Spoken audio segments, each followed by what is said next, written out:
Hi my all lovely people out there, hope you are doing well in your life. Radhe Radhe आप सभी को। Welcome back to my channel tarot reading with Megha 1111। आप मुझे Instagram ID में follow कर सकते हैं। मेरी आईडी है @टैरोट रीडिंग विद मेघा 1111। सो हम यहाँ पे रीडिंग करने वाले हैं आपकी करंट पार्टनर की फीलिंग की, और हम देखने वाले हैं कि उनके थॉट्स आपके लिए क्या हैं, क्या थॉट प्रोसेस है आपके लिए। साथ ही अगर आपका पार्टनर को छोड़ के गया है, नो कॉन्टैक्ट सिचुएशन में है, ब्रेकअप हुआ है, आपका एक्स है या क्रश है, ये भी देखेंगे कि वो वापस आएगा कि नहीं आएगा। एंड लास्ट में हम ये व्हील रोटेट करेंगे। एज यू नो, अगर आप मेरे सब्सक्राइबर हैं तो आपको पता होगा that I rotate this wheel and find out the question of your जो भी आपने उस समय पूछा होता है। सो वो क्वेश्चन हम फाइंड आउट करते हैं उस समय, और पेंडुलम आपको येस नो में भी बताता है कि आपको ये काम करना चाहिए या नहीं करना चाहिए। तो any question you can ask and that moment. So please बने रहिएगा आखिरी तक। बहुत सारी रेमेडीज़ भी बीच में निकल के आ जाती हैं। अगर आप रेगुलर देखते हैं मेरी वीडियोस तो आपको पता होगा कि बहुत सारी रेमेडीज़ मैं ऐसी बताती हूँ जो बहुत ईजी होती हैं। आप मेरे पुराने वीडियोज़ भी देख सकते हैं, और सारी ही मेरी रीडिंग्स टाइमलेस हैं, तो आप कोई भी रीडिंग कभी भी उठा के देख सकते हैं जो आपको लगे कि आपका टॉपिक जो है वो आपके करंट सिचुएशन को रेजोनेट कर रहा है। You can watch that. तो चलिए शुरू करते हैं अपनी आज की रीडिंग। आपके पार्टनर के थॉट्स हम जानने वाले हैं। चैनल पे नए आए हैं तो चैनल को लाइक सब्सक्राइब ज़रूर कीजिएगा। जहाँ जहाँ लगे आपको ये चीज़ आपको चाहिए अपनी लाइफ में तो क्लेम कीजिएगा। ओके, लेट्स फाइंड आउट आपके पार्टनर के थॉट क्या हैं। उनका नाम सोच लीजिए, फेस सोच लीजिए। It's a future prediction reading. So ये पहले बनती है रीडिंग, आप इसको बाद में देखते हो। तो इसका कॉन्सेप्ट ये है कि ये फ्यूचर प्रेडिक्शंस होती हैं, ठीक है। एंड टाइमलेस पहले बोल दिया जाता है ताकि ये कोई पर्टिकुलर पीरियड से रेजोनेट ना करे। It's all time timeless life time reading. आपको कोई भी सवाल जवाब मुझसे पूछना है तो आप मुझे इंस्टा आईडी में पूछ सकते हैं किसी चीज़ से भी related. And let's find out कि आपके पार्टनर जो आपको छोड़कर गए हैं या ब्रेकअप हुआ है, आपके एक्स की क्या फीलिंग है आपके लिए। क्या आपके एक्स रिटर्न होंगे, वापस आएंगे, है ना, ये सब हम देखने वाले हैं इसका।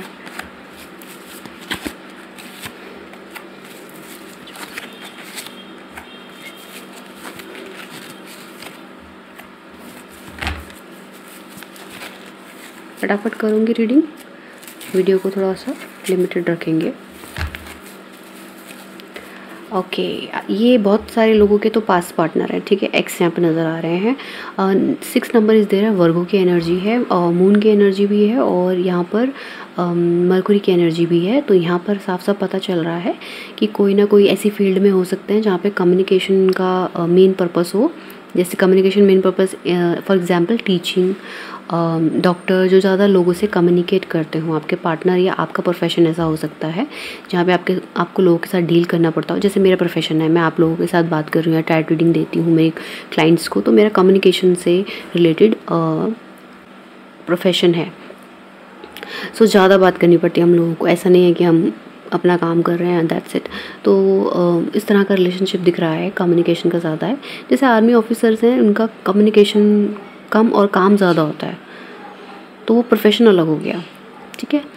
अब यहाँ पे जो पॉसिबिलिटी है वो बता रही हूँ। आप अपने अभी और भी मैं प्रोफेशन बताऊँगी आने वाले टाइम पर। आपका पार्टनर, इनकी कोई शॉप हो सकती है, ये प्लीज़ करते हैं ज़्यादा लोगों को, आपके सामने दूसरे को ज़्यादा इंपॉर्टेंस देते हैं, एंड आपको लेफ्ट फील होता है और आप वहाँ से मूव ऑन कर जाते हो कई बार। और यही कारण आपके ब्रेकअप का भी बना है। दूसरे को ज़्यादा इंपॉर्टेंस देना और आपको कम इंपॉर्टेंस देना, दूसरे के प्रति ज़्यादा लगाव रखना और आपके प्रति कम लगाव रखना, यानी कि गिविंग एनर्जी इनके लिए हमेशा दूसरों की रहती है, आपके लिए कम रहती है। तो ये रीज़न आप लोगों का हुआ है। इनको किसी से लव अट्रैक्शन भी है। ये हो सकता है आप इनकी लाइफ में बाद में है और इनकी लाइफ में कोई पहले से ही कोई लेडी थी, और वो इनको टेक्स्ट करना, उनको मैसेज करना, मिलना जुलना, और बाद में ज़्यादा बढ़ गया वो, तो आपका ब्रेकअप का रीज़न बन गया ये। क्योंकि वो आपको पसंद नहीं था कि अब जब आप उनके साथ रिलेशनशिप में हो तो कोई उनका पास्ट का पर्सन उनकी लाइफ में आके नॉक करे और वापस आना चाहे। और थोड़ा शक भी पैदा हो गया, सस्पिशियस भी हो गए, और कई बार आपने उनकी चैटिंग देख ली या फिर कुछ मैसेज कॉल देख लिए तो फ़ोन में भी आपको पता चला कि चीज़ें वैसी नहीं है जैसा दिख रही हैं। तो कहीं ना कहीं आपके पार्टनर ने आपको अपने पास्ट रिलेशंस की वजह से चीट किया है। और मोस्ट लोग जो यहाँ पे देख रहे हैं, mostly they are watching it because of their partner, ex partner. तो लेट्स फाइंड आउट। और आपके partner giver kind of nature के हैं, लेकिन आपके प्रति इनका जो नेचर है वो मुझे उतना जस्टिफाई नहीं लगता है। Let's find out the things. Okay, ये आपके लिए एक प्रैक्टिकल डिसीजन ले रहे हैं, मतलब ये आपको ये दिखाने की कोशिश कर रहे हैं, चाहे आप मैरिज में हो चाहे आप अनमैरिड हो, कि भाई चलना है तो मेरे हिसाब से चलो, ठीक है। ये आपका किंग ऑफ स्वॉर्ड का कार्ड ये कहता है कि ये बहुत प्रैक्टिकल डिसीजन लेने की कोशिश कर रहे हैं और आपके साथ इमोशनल बॉन्डिंग को साइड कर रखा है। देखिए, इमोशनल दूसरे लोगों के लिए नज़र आ रहे हैं, आपके लिए तो बिल्कुल प्रैक्टिकल है, हाथ में तलवार है, बिल्कुल मतलब लिमिटेड टॉक, उसके आगे ना ऊपर ना नीचे बात, और आप लेफ्ट फील करते हो, ठीक है। ये आपके पार्टनर की एनर्जी निकल के आई है। सेकंड कार्ड है यहाँ पर थर्ड पार्टी का, और थर्ड पार्टी आपकी लाइफ में जो भी है, ठीक है, चाहे वो फ्रेंड में हो इनका, या फिर अब ये नए लव रिलेशनशिप में आ गए हो, सो ये आप जो भी इनकी तरफ एफर्ट करने की कोशिश करते हो सकता है आप किससे गाइडेंस भी लेते हो, टैरो रीडिंग भी लेते हो, आपके करियर के प्रति भी आप रीडिंग लेते होंगे, तो आप किसी से गाइडेंस लेते होंगे, लेकिन आपको जो भी वो लोग रेमेडी बताते हैं आपके इस पार्टनर के वापस लौटने के लिए, वहाँ पे वो फुलफिल नहीं होती है। वाई?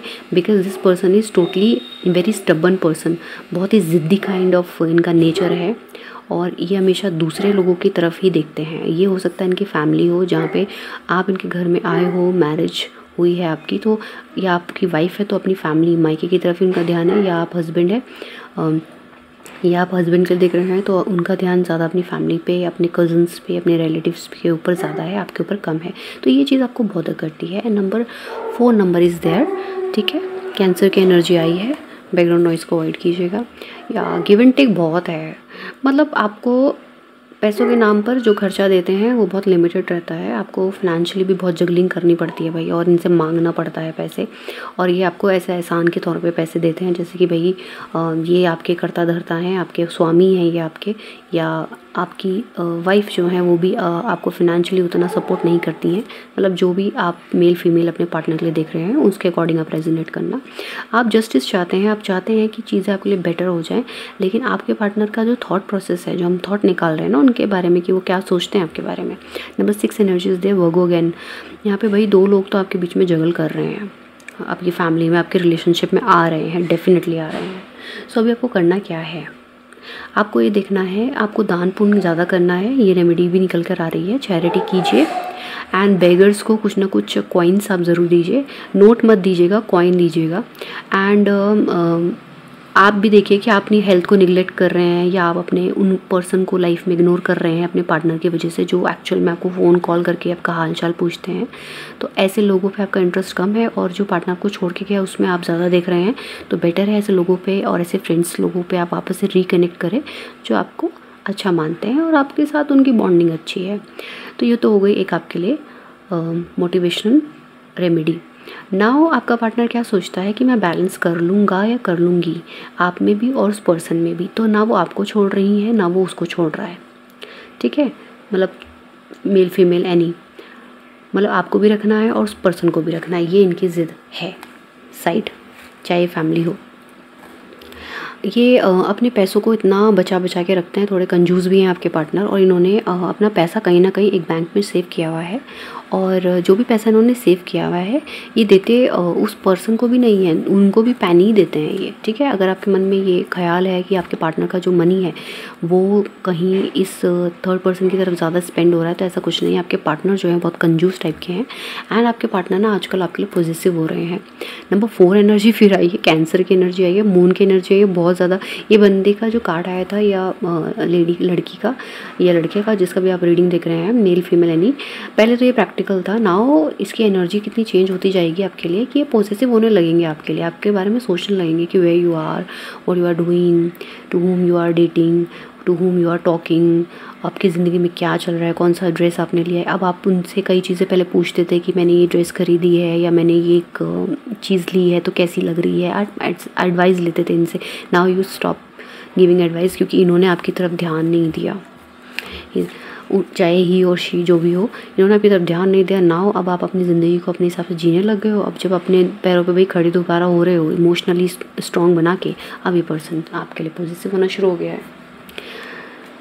तो जब आदमी को सब कुछ मिलता है तो वो कदर नहीं करता, और जब वो व्यक्ति उनकी लाइफ से चलो मूव ऑन करके अपनी नई ज़िंदगी की शुरू, तो वो भी उस पर्सन को बर्दाश्त नहीं होता। तो ये नार्सिसिस्ट लोग होते हैं जो आपको ना रहने देते हैं ना जाने देते हैं। अब ये देखिए, आप इनके प्रैक्टिकल रीज़न की वजह से मूव ऑन कर गए, चले गए आप इनकी लाइफ से। ये किया आपने, कुछ बुरा किया नहीं किया। जो व्यक्ति आपको इमोशनली हमेशा डाउन फील कराएगा अपने प्रैक्टिकल डिसीजन की वजह से, आपका रोना नहीं देखा, आपका सैडनेस नहीं देखी, आपका चेहरे की उदासी नहीं देख पाया ये बंदा या कोई भी गाय, है ना, यानी कि ही शी, यानी लड़की हो या लड़का, जो भी आपका पार्टनर है, वो आपकी उदासी नहीं देख पाया, आपके पीछे कदर नहीं देख पाया आँखों का, आपकी आंखों में नमी नहीं देख पाया।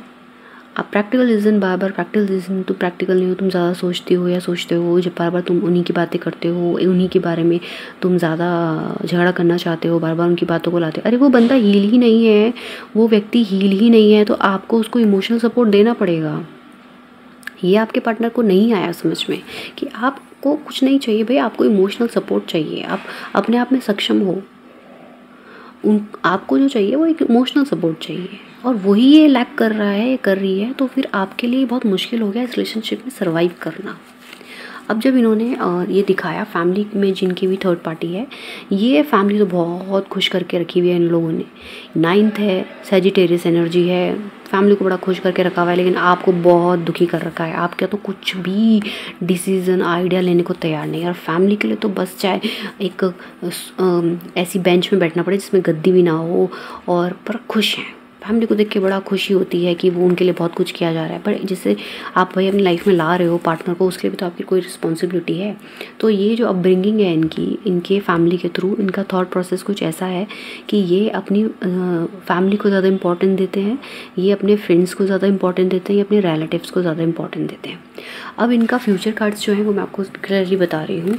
इनके थॉट प्रोसेस में बहुत ट्रिमेंडसली चेंज आएगा। Why I am saying this, ये एक तो अब जो हेल्प थी, जो ये बार बार हेल्प लेने आती थी आपकी लाइफ में, आपका जो भी फैमिली हो, चाहे फिर थर्ड पर्सन हो, फ्रेंड्स हो, एनीथिंग, एनीबडी, अब ये उसके लिए एक्शन लेने वाले हैं, क्योंकि इनको कुछ सच्चाइयों का पता चलने वाला है। नाउ ही इज़ और she is in action mode. अब इसको पता चलेगा भाई, तुम अब ये सवाल जवाब करने वाले हैं कि जो मैंने जितना भी आपको दिया था, चाहे मनी दिया हो या हेल्प किया हो, उसके बदले में आपने मुझे क्या दिया। आप मेरे ही पार्टनर की बुराई कर रहे हो। 1-2 बार तो ये उनका आईना दिखाने वाले हैं। Definitely claim this reading. यहाँ देखिए, मैंने कहा ना ये आपके लिए पॉजिटिव हो रहे हैं। अब now see the card number 10 is there. Capricorn की एनर्जी में आ रहे हैं भाई। अब कैप्रिकॉर्न की एनर्जी में आने का मतलब साफ है कि ये पर्सन गिवर बन जाएगा, सॉफ्ट बन जाएगा, आपको प्यार करेगा, आपके सामने लॉयल्टी शो करेगा, ग्रोथ चाहेगा, बैलेंस चाहेगा, और इसका पूरा ध्यान उस पर्सन से हट जाएगा जो व्यक्ति आपकी लाइफ में परेशानियाँ इकट्ठी कर रहा है, उनसे हट के इनका ध्यान आप पर लग जाएगा। और ये भी है कि यहाँ पे कुछ के लिए मैसेज है, स्पेशल मैसेज है, जिनसे रेजोनेट करे वही लेना, कि अगर आपका डाइवोर्स हो रहा है तो आपका पार्टनर जल्द से जल्द उस व्यक्ति से शादी करना चाहता है। अगर इन डिवोर्स कंडीशन में आप लोग हो, कोर्ट में आपका केस चल रहा है, तो आपका पार्टनर जो है वो थर्ड पार्टी से मैरिज करने के बारे में सोच रहा है और उसी को लॉयल्टी शो कर रहा है, और अपना पैसा आपको नहीं देना चाहता डिवोर्स के बाद भी। तो इस पर्सन के साथ आप स्ट्रिक्टली बिहेव कीजिएगा। अगर ये सिचुएशन जो मैंने अभी बताई है जस्ट आपकी लाइफ में है, तो इसको आपको स्ट्रिक्टली हैंडल करना पड़ेगा। Back to the reading. कुछ स्पेशल मैसेज चैनल हुआ तो मैंने आपको शो कर दिया। अब क्या है कि आपके जो पर्सन है उनके थॉट प्रोसेस क्या है, आपके लिए पॉजिटिव हो रहे हैं। उनको लग रहा है आप किससे बात करते हो, आपका किसी के साथ कोई बॉन्डिंग है, और ये चीज़ उनको खाई जा रही है, परेशान कर रही है, क्योंकि ये आपकी बॉडी में क्योंकि ये आपके व्यक्तित्व में चेंज देख रहे हैं। देखिए इमोशनल का कार्ड, एंड देखिए यहाँ पे देखिए ये आपको कुछ ऑफ़र देंगे, अब झिझकेंगे भी ऑफ़र देने के लिए, और इमोशनल तो ये आपके लिए बहुत ज़्यादा है, बहुत ही ज़्यादा। You can see this person is very emotional towards you in future. तो भाई रीडिंग जो है वो अगर ऐसी आपकी स्थिति पास्ट में ऐसी थी तो ऐसा मत सोचिए कि रिश्ता ख़त्म हो गया है। यहाँ पे जो भी लोगों से भी रीडिंग रेजोनेट कर रही है, आपका पार्टनर आपकी तरफ मूव करेगा, उसकी एनर्जी में चेंज आएगा। अब आप पूछेंगे टाइमलाइन क्या है, तो टाइमलाइन यहाँ पे 10 मंथ की है, 10 डेज़ की है, और 10 वीक की है, ठीक है। और किसी लाइफ में 4 मंथ में होगा, और किसी लाइफ में तो सिर्फ 4 डेज़ में, और किसी की लाइफ में इस वक्त ऑलरेडी स्टार्ट हो चुका है, ठीक है। तो टाइमलाइन क्या है, मैक्सिमम 10 मंथ, मिनिमम 4 डेज़। सो जिनका भी 4 डेज़ में उनको रिजल्ट मिल जाएगा, प्लीज़ कमेंट सेक्शन में ज़रूर बताइएगा। सो पार्टनर के थॉट्स के बारे में हम बात करें तो थॉट तो बहुत सारे चल रहे हैं इनके दिमाग में, और इनकी लाइफ में, आपके लाइफ में तो शायद आप एक स्टेबल मोशन में हो, लेकिन आपके पार्टनर के इमोशन बिल्कुल फ्लक्चुएट हो रहे हैं, लेकिन आपके लिए बहुत इमोशनल फील करने वाले हैं। प्लीज़ चाहेंगे रिश्ते में वापस से कनेक्ट होना चाहेंगे, एंड वापस से आपको एक ऑफ़र देना चाहेंगे, वापस से उस पास्ट मेमोरी को रिकॉल करेंगे जब आप लोग मिले थे। एंड ये दोनों कार्ड बहुत ब्यूटीफुल है, यू कैन सी दैट।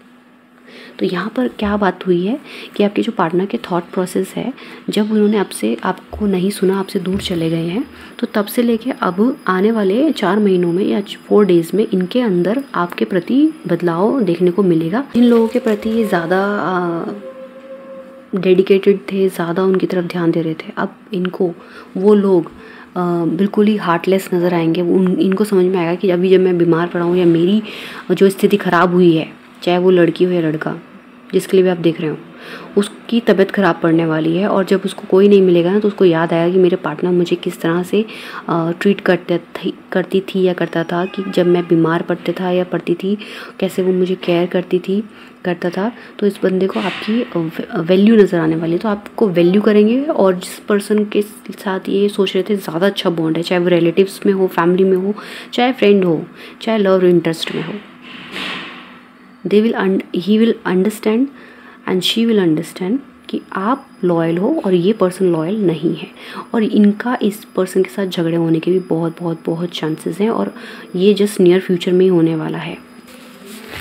आपके लिए गाइडेंस देख लेते हैं, क्योंकि आप यहाँ पे बड़े सैड एनर्जी में हो। This is your card. So आपका बहुत लोगों का अगस्त से चल रहा है, और कुछ लोगों का 8 महीने से 8 सालों का भी रिश्ता हो सकता है। तो ये और शनि रूल कर रहे हैं आपके इस रिलेशनशिप को, तो दैट्स वाई इतना अप डाउन आपको देखने को मिल रहा है। आपके एफर्ट्स जवाब नहीं दे रहे हैं। तो आपके लिए गाइडेंस क्या है, शनि के उपाय कीजिए प्लीज़, अगर आपकी सिचुएशन ऐसी है तो। Let's find out the guidance. Okay, so आप अपने आप को नेचर से कनेक्ट कीजिए। अगर आप ऐसा फील करते हैं तो ये सिर्फ उन लोगों के लिए गाइडेंस है। If your condition is like this, sadness is there, loneliness is there, so there is a remedy and guidance for you कि आपको अपने ट्रू सेल्फ में आना पड़ेगा। आप हमेशा तलवार उठाए रहते हो भाई, ठीक है। आपको खुद गुस्सा आता है बहुत ज़्यादा, और आपको लगता है क्या कर दूँ मैं। तो आपको ना अपने उस इमोशन को बहुत आगे फॉरवर्ड नहीं करना है। आपको, आपके बच्चे भी होंगे तो डरते हैं, तो इसीलिए ऐसा है कि आपको अपना ये जो तलवार है, ठीक है, ये जो स्वॉर्ड आपने उठा रखी है कि ऐसा करूँगा, ऐसा करूँगी कि दिमाग ठिकाने लगा दूँगी, तो इसको थोड़ा डाउन कीजिए। डाउन इसलिए मत कीजिए कि इनको आप माफ़ कर दीजिए, या इनको ऐसा करने के लिए नहीं कह रही हूँ। डाउन इसलिए कीजिए क्योंकि आपको इस फूल की तरह ग्रो करना है, महकना है। आपके अंदर ब्यूटी है, स्मार्टनेस है, टैलेंट है। आप इस वक्त अपने किसी और टैलेंट को अप कर रहे हो, which is not needed right now. So the guidance is please connect yourself to the nature, something lovely will grow from this. आपके हाथों कोई बहुत बड़ा काम होना है, आपका लाइफ पर्पस है। नंबर 6 इज़ देयर, वेल्थ तो आपके पास रहेगी। देखो बहुत लोग यहाँ पे रेड लॉकेट दिख रहा है, तो आप लोग मूंगा पहनिए। मार्स का अपना चार्ट दिखा लीजिए। सो यहाँ पर 6 नंबर है, 5 नंबर है, लियो की एनर्जी है, एरीज की एनर्जी है, और वर्गो की एनर्जी है, और मुझे जेमिनी भी मुझे फील हो रहा है, जेमिनाई भी फील हो रहा है यहाँ पे। एंड आप ना नेचर से कनेक्ट कीजिए। अगर आप प्लांट लवर हैं, गार्डनिंग में आप अपना टैलेंट दिखाइए भाई, वहाँ पे थोड़ा सा गार्डनिंग कीजिए, थोड़ा मिट्टी के करीब जाइए, बेयरफुट पार्क में जाके नंगे पैर चलिए भाई। तो मतलब मिट्टी के करीब जाना है आपको, मिट्टी से जुड़ना है, थोड़ा आपको ग्राउंडेड होना है। ग्राउंडिंग मेडिटेशन में क्या होता है, हम लोग एक सरेंडरिंग पोजीशन पे रहते हैं, जैसे कि अष्टांग नमस्कार होता है या फिर बालासन होता है। एंड वहाँ पे हम लोग अपने आप को फील करते हैं कनेक्टेड विद अर्थ, धरती से कनेक्ट करके देखते हैं, ठीक है। तो पंच तत्व से हमारा शरीर बना है भाई। जो ये थंब होता है ना, ये फायर होता है, इंडेक्स फिंगर एयर होती है, मिड फिंगर स्पेस होती है, हमारी रिंग फिंगर जो होती है अर्थ होती है, और हमारी लिटिल फिंगर वाटर को डोनेट करती है, ठीक है। सो ये पंच तत्वों से हमारा शरीर बना हुआ है। तो इन पंच तत्वों पे आपको काम करना है। तो इन पंच तत्वों में आपको अपनी रिंग फिंगर, ठीक है, इस पे काम करना है, यानी अर्थ पे काम करना है, यानी आपको अपनी हार्ट के ऊपर काम करना है, हार्ट चक्रा पे काम करना है। ठीक है, बहुत हर्ट हो चुके हो ना, बहुत हर्ट आपको मिला है, बचपन से ही मिला है कुछ लोगों को, तो पूरा चाइल्डहुड मेमोरीज से ही गिवर रहे हो, पर जब खुद की बारी आती है तो कोई आपको कुछ नहीं देता। लेकिन ऐसा मत सोचिए, universe is planning something big for you. Universe आपको बहुत बड़ी खुशी देने वाला है। Universe is planning big for you and you will get the happiness in return. कि आपकी लाइफ में यूनिवर्स बहुत बड़ी प्लानिंग कर रहे हैं। इमोशनली आपको बहुत सेटिस्फैक्शन कह सकते हैं, या इमोशनली आप बहुत पीसफुल फील करेंगे। There is something waiting for you. तो इसके लिए जिए भाई, कुछ समथिंग बिग आपकी तरफ आ रहा है। और मैं यहाँ ये भी कहना चाहती हूँ, कुछ लोग टॉक्सिक रिलेशनशिप में है, जब इस पार्टनर को छोड़ेंगे ना, प्रैक्टिकल जो ये है, अगर आपका प्रैक्टिकल पार्टनर है बहुत ज़्यादा, इसको जब आप लीव करेंगे, छोड़ देंगे, तब आपकी लाइफ में ज़्यादा इमोशनल सेटिस्फैक्शन आएगा, ज़्यादा आप मजबूत अपने आप को फील करेंगे। जितना आप अपने आप को नेचर और धरती से करीब रखेंगे, उतना आपकी लाइफ में प्रॉब्लम दूर जाएंगी और आपके चेहरे का ग्लो बढ़ेगा, आप खुश रहेंगे। सो ये आपको करना है। देखिए, ये गाइडेंस जो होती है छोटी मोटी नहीं होती हैं, अगर आप इसको फॉलो करें तो बहुत सारी चीज़ें आपके लिए आएंगी। ठीक है, कुछ लोग स्क्रीनशॉट लेते हैं गाइडेंस का, तो इसलिए मैं यहाँ पर शो कर रही हूँ इनको। Now I am rotating the wheel and ask your question, yes and no.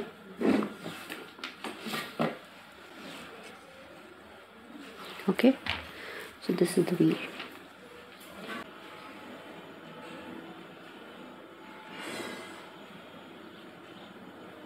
Yes, no, maybe. What is the answer?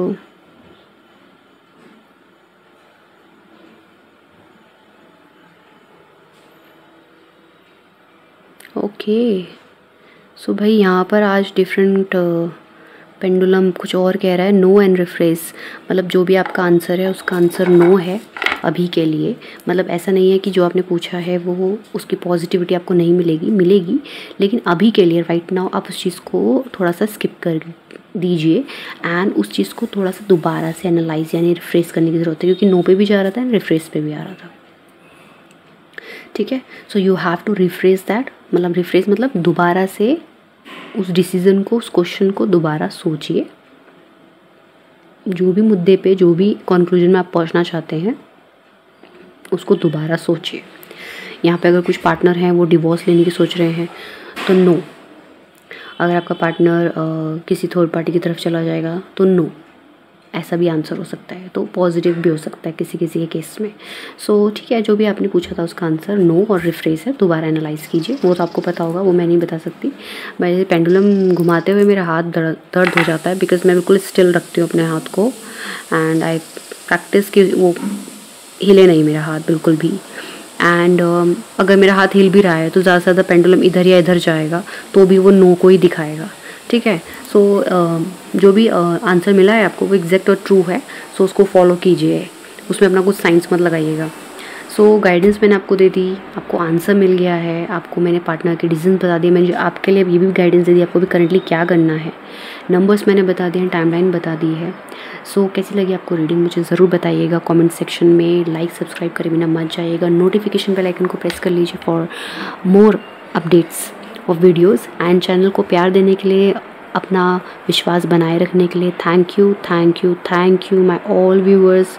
आप बहुत ब्यूटीफुल सोल हैं और मुझे आपसे कनेक्ट करके बहुत अच्छा लगता है। सो मेरा प्रणाम स्वीकार कीजिए और मेरे साथ आप बोलिए राधे राधे। मिलते हैं आपको अगली रीडिंग में। Thank you for being here till the end.